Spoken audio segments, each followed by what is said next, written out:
This list is a continuation of our previous video where we were calling out some of our least favorite things about Tears of the Kingdom. Part 2. There's more. It should be stated that before we start picking this game apart that we do love it. We do. And we're big fans. Huge fans. I'm still playing it. You're working on 100%. I am. Right? Yep. Yeah. But no game is perfect. This, of course, is just our opinion based on our experience with the game. If you have a different opinion, please share with us how we're wrong. Or right. or right.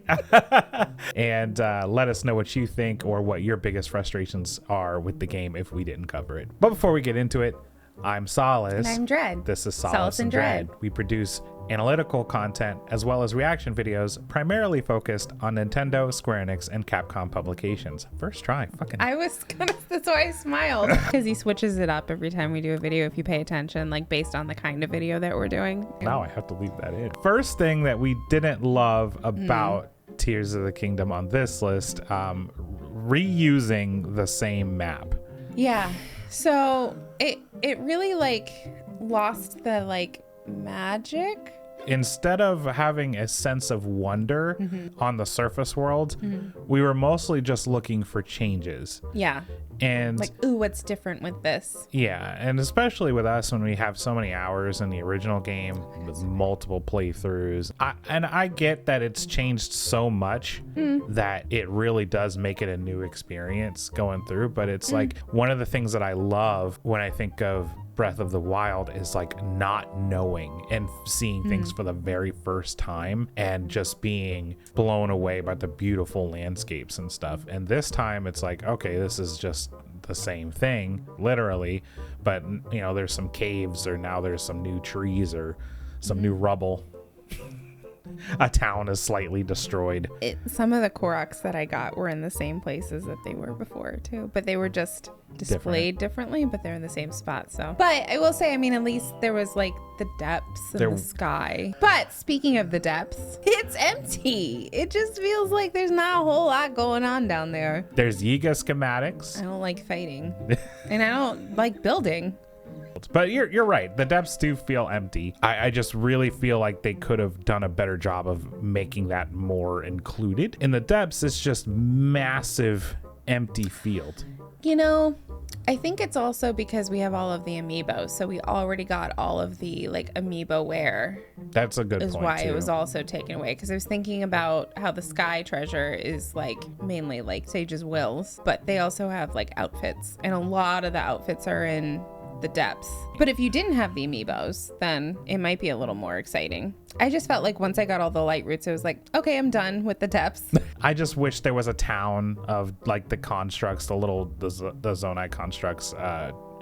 It would be cool if there was a little Zonite town. That way you, like we said in the last video, you wouldn't have to, go all over the place. They didn't have to scatter it and put up these pointless mines everywhere that have just a small fraction of what you need, and that's a large part of what you're doing down there. And that takes us actually into the next point, which is the battery is such a grind. It was very grindy. Yeah, you're going into the depths and you're digging and fighting and doing everything you can just to get more Zonite charges, to then have to scatter your plot as you're going back and forth between the different forge constructs, and then having to go to the refineries, and it wasn't a fun experience. But everything I had to do in the depths felt very grindy. So getting batteries or getting Frock stuff to update the depth suit, everything was just all right, let me spend 3 hours down here. It lost the fun for me. Especially when I got all the light roots and got all of everything lit. It also lost the fear. That was the other thing too. It's largely dependent on how you approach the depths. If you get all of the light roots first and then go back and find and get what you need, it definitely makes it feel like a more tedious experience, as opposed to the way I did it, where I fought and dug everything as I was going. But not everyone's going to play that way. Most people want to unlock the map and then go back and do everything. And I feel like that was a lot of what people were complaining about with the grinding, was they'd already discovered it all because they went and did the light route. So now they're just going back and just tediously searching through empty terrain. But I understand why they locked it behind so much work, because lateral movement is your goal in Tears of the Kingdom, being able to move further, and having more battery does that. I don't really have a better there were solution. more, like, even if there were more missions down there that, like, That's fair. like, that would have helped, I think. That absolutely. That's Like more that's how side you quests. fix it. But Yeah. maybe I just didn't find them. Or they're just were lacking. Right. If you didn't find them, it's because they're lacking. Maybe. But there just wasn't a ton of side quests. You're right. Because that would have been. That would have solved it. Because there was in the beginning some of the main story. Yeah. I think adding a couple of those would have helped. That's a perfect way to solve it, is having more quests that require you to go down there and do things. So going a different direction, one of our smaller issues with the game is the going back and forth, the backtracking that was required for both side quests and in the beginning of the game. Like having to run over here just to come back and report back to Pura, then going further in and then going back and reporting to somebody else. That was really frustrating. A lot of the side quests have that kind of structure as well. Yeah, it's like start here, but go over here. Right. Now come back here. Right. Why? Now, that's not to say all of them. No, not all Some of of them. the side quests are some of my favorite side quests I've ever played in games, you know, like even like the simple stuff like assembling the cart to drag things with your horse. So I'm not saying this isn't a blanket statement. It's just that structure of back and forth is just, it feels so outdated to me. Yes. Yeah. It reminds me very much of like a Skyward. In Skyward, it's almost like they kind of had to, because there was a limited space, so they wanted you to kind of just like move so it didn't feel like you were just there. But like in Breath of the Wild, you've got this huge map. Like, why am I going back and forth? Yeah, Tears of the Kingdom. Yeah. Why am I just going back and forth into these two places for this one side quest? Right. It was only a couple of them, but it was still just like those couple of ones hit hard, and I was like, why am I doing this? This next one is something I have an issue with every game. This is not isolated to Tears of the Kingdom. And I sound like a broken record when I say it at this point, but I can't not address it. Every game that comes out in 2023 and beyond needs to have the ability to adjust the sound levels. It is not just a personal preference of mine, but it is an accessibility issue. And when I say sound levels, I mean adjusting the background music versus the in-game sound effects versus the dialogue. All of them should be able to be toggled. This is a $70 game, and you're telling me I don't have an option The only to change $70 Switch game, by the way. The only. And you can't change that. And this is something that's existed since like the SNES, if not the NES. Yeah. Like this is not new tech or new features. Every game should have this. Every game that I played as a child had this, so I'm very confused of why it went away. It's one of the first things I check when I go into a menu, a new game. Yeah. First You're things I going go in there to and is you're I like, want to see if I can adjust the sound levels. And if it's not there, I just want to pull my hair out. So I don't think that they'll ever put that in a patch, but like this needs to not happen. Not that Tears of the Kingdom has a ton of loud music to begin with, but I need to be able to adjust that. That's a personal need for me. Yeah. The next point here is the inability to upgrade some of the coolest outfits in the game. Yeah, that's a big one.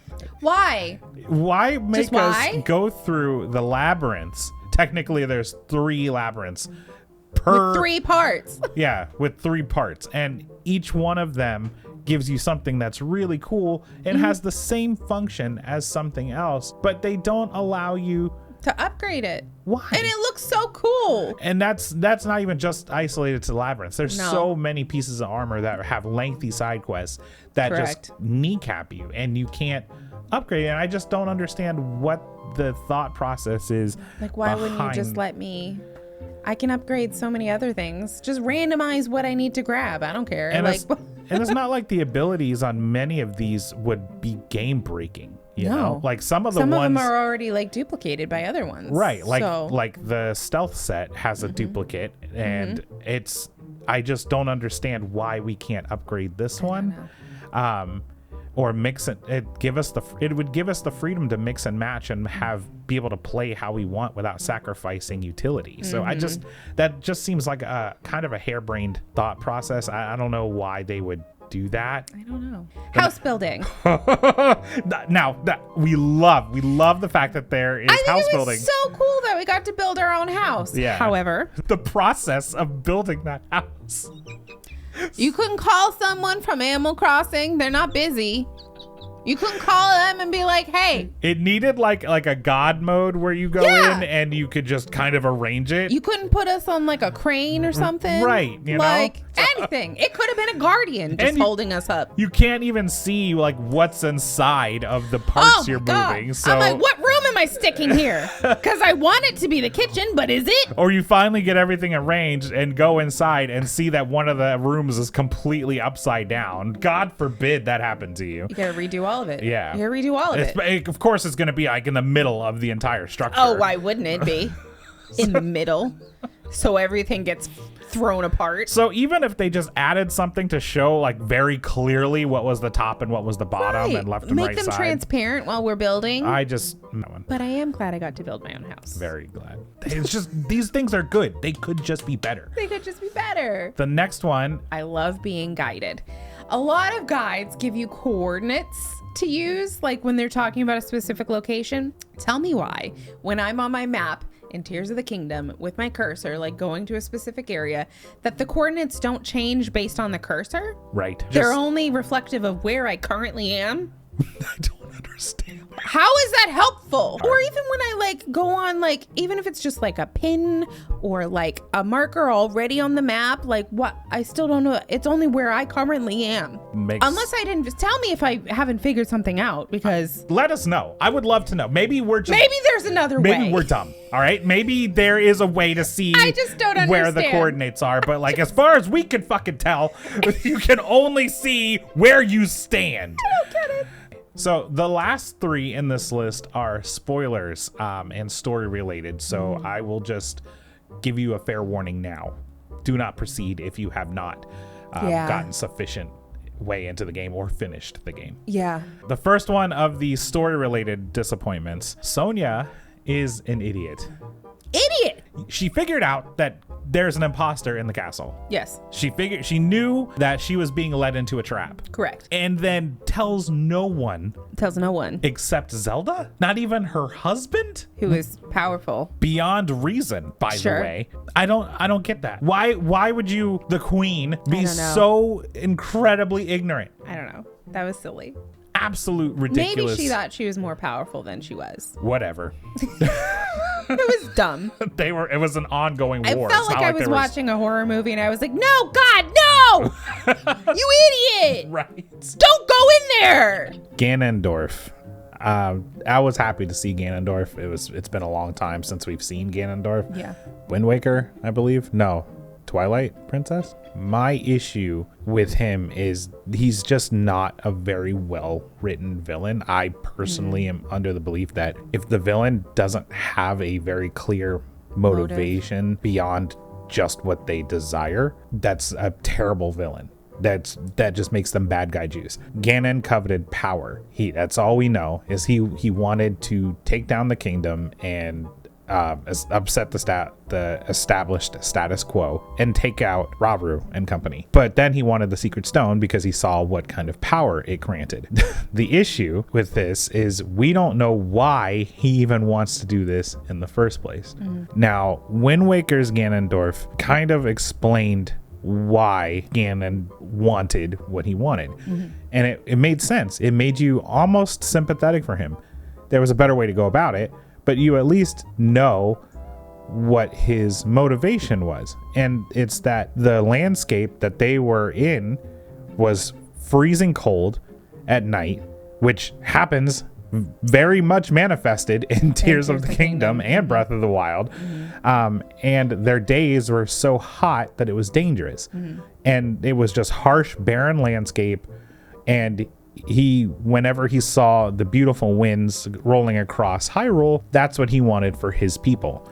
So it honestly made sense back then. That little bit of story. Just give us that tiny bit of exposition on him Like, it really helped his character, but we didn't get that here. And that's what makes that version of Ganon the best version of Ganon, is just getting that little bit of understanding as to why he's doing what he's doing. And I think they want to steer away from giving us a sympathetic Ganon because they just don't want it questionable that he's the bad guy. But like, he's still the bad guy. Look what he's doing. No, I feel like Nintendo's not the best with characters. No, they're really not. They like to keep everything surface level for simplicity's sake. Sometimes they are when it comes, but it's usually written by other companies. 2 sentences would have fixed Ganondorf. In one of your little memory blocks. The world should be covered in darkness. Okay, but why? Lastly, and I know this was not a popular opinion from us, but this is just our feelings on it. The ending of the game would have been so incredibly memorable if Zelda stayed a dragon. So when stories just like reverse the big thing that happens, I feel like it always hurts the story because it's just like, oh, undo. Yeah. Control Z. I get that Zelda, that version of Zelda, has sacrificed a lot over time. She lost her family, and all of the champions. She had to stay locked into a ceiling pattern with Ganon for 100 years, and then lost everything again, got sent back in time. And even when she was sent back in time, she still loses Rauru and them too, and has to become a dragon in order to restore the Master Sword past its original status. I get that. I do understand. That's a lot. Yeah, she's sacrificed a lot, but like, how much more memorable would that story be if she had either died, just continued to fly around as a dragon? Like, how much more impactful would all of it be? Like, this is where we are, this is where we've come, if she didn't get back. Like, or maybe she wasn't like restored to human, like maybe her spirit was taken from the dragon and she was able to just pass on, kind of like Minoru.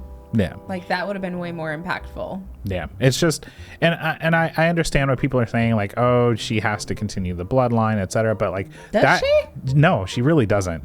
The spirit of the hero and the spirit of Zelda can be constantly reborn. Yeah. So it's not like every single iteration is going to have that. You know, it's not like Link's next child is going to be the next. That's what I'm saying. I'm like, hero. Do you really think they're the children? So it's all of them, right? And so I think that there was a way to do that and still carry on the lore, and even if they didn't, make that the very end of the timeline, and then just there was 10,000 years of time to add adventures in between. It didn't have to happen the way that it did. I just think it's lazy writing when you just like undo something. Right. And she didn't even remember being a dragon. It was basically, she literally says like, no, I don't really remember anything. You know, it was basically she woke up groggy. She had the same penance of like having a hangover of a night of drinking. You know, she swallowed some stone, got a little messed up, and then woke up and like, dang, it's been 10,000 years. That's crazy, dog. She either could have been stayed a dragon or her spirit could have been released and she could have moved on. Like, one of those two things would have been it would have made it the best. It took it from being like the best video game ending of all time to just being the best Zelda ending of all time. And that's where my issue is. Like, I would have loved what they did with that. Anyway, you were gonna say something? No, I was just gonna say, like, it really would have just made the storytelling that much better. Yeah. So for me. Now that's just our opinion. I know a lot of you in the comments really liked that she was brought back. And I know that it makes it rewarding, but like, so is smashing a dragon into like turning him into an atom bomb and destroying him, you know? Right. I mean, think of it this way, right? Like, if Zelda, like Minoru, was a spirit, and at the very end, we were like letting them go to kind of pass on, and that's when she said that line, "I'm home." Oh. That just would have hit a little harder. Yeah. Is all I'm saying. Anyway, that's just our thoughts. Let us know if you agree, disagree. We tweeted a lot about video game stuff and lore, and we discussed a lot. If you want to join those conversations, follow us over on Twitter to keep up with everything we're doing, or you can join our Discord. Links for those down below in the description. That's it from us. Thanks for watching. We'll see you soon. And long live the Turtle Kingdom.